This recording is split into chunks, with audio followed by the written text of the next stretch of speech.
அனைவருக்கும் வணக்கம். ராமநாதபுரம் மாவட்டம் கமுதி அருகே பெருமாள் தேவன்பட்டியைச் சேர்ந்தவர் காளிக்குமார், சரக்கு வாகன ஓட்டுநர். இவர் தன்னோட வாகனத்துல திருச்சுழியை நோக்கி போய்கிட்டு இருந்திருக்கார். திருச்சுழி ராமேஸ்வரம் சாலையில கேத்தநாயக்கன் பட்டி பக்கத்துல வந்தப்போ பைக்கில் வந்த 4 பேர் கொண்ட கும்பல் காளிக்குமார சரமாரியா வெட்டி இருக்காங்க. இரத்த வெள்ளத்துல மிதந்த காளிக்குமார் உயிருக்கு போராடிக்கிட்டு இருந்திருக்கார். அப்போ அந்த வழியா வந்த சிலர் அவரை மீட்டு மருத்துவமனைக்கு அனுப்பி வச்சிருக்காங்க. ஆனா மருத்துவமனைக்கு போற வழியிலேயே காளிக்குமாரோட உயிர் பிரிஞ்சிருச்சு. இதையடுத்து அவரோட உடலை உடற்கூறு ஆய்வுக்காக அருப்புக்கோட்டையில இருக்கிற அரசு மருத்துவமனைக்கு அனுப்பி வச்சிருக்காங்க. இந்த கொலை தொடர்பா வழக்கு பதிவு செஞ்ச போலீஸ்காரங்க விசாரணையும் செஞ்சுக்கிட்டு இருந்திருக்காங்க.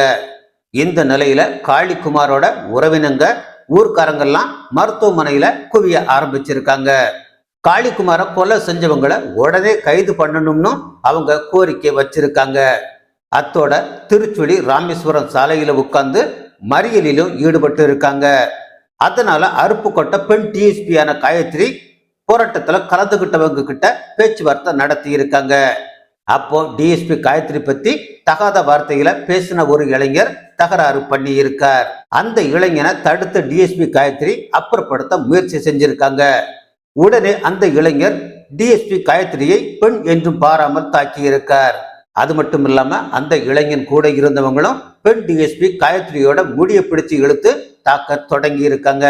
இதனால அந்த இடமே பரபரப்பான நிலையில மற்ற காவலர்கள் டிஎஸ்பி காயத்ரியை பாதுகாப்பா அழைச்சிட்டு போயிருக்காங்க. இந்த சம்பவம் தமிழகம் முழுக்க பெரும் அதிர்வலைகளை ஏற்படுத்தி இருக்கு.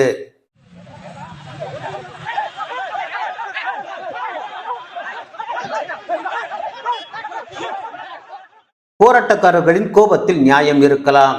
அதற்காக பெண் காவலரை தாக்கியதை ஏற்றுக்கொள்ளவே முடியாது. இதுபோலத்தான் திமுக எம்பி கனிமொழி தலைமையில் நடைபெற்ற பொதுக்கூட்டத்தில் சில உடன்பிறப்புகள் அங்கே பாதுகாப்பு பணியில் ஈடுபட்டிருந்த பெண் காவலர்கிட்ட அத்துமீறி நடந்துகிட்டாங்க. உடனே அந்த பெண் காவலரும் அந்த உடன்பிறப்புகள் மேல கேஸ் கொடுத்தாங்க.